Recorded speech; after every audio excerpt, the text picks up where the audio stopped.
And so we turn to that truth that apart from Jesus Christ in our lives, apart from the Holy Spirit, apart from being Christians, we are prone to oppose God's people.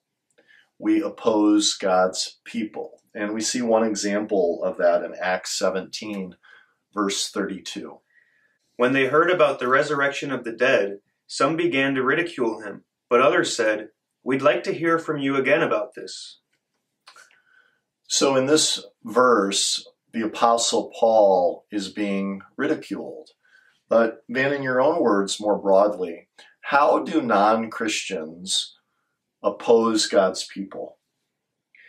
Most of us did not persecute Christians by physically attacking them before we became Christians, but many of us did oppose God and his people by making fun of them or mocking them or calling them weak for needing God and going to church. And I think of an example in my own life when my mom asked me, "Van, why aren't you going to church anymore? What about God?" And I said, "Mom, I'm in college right now. I don't need God." And the next time she saw me was in jail.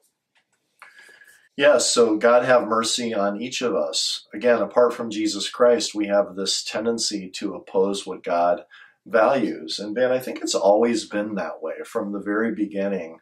Cain killed his brother Abel.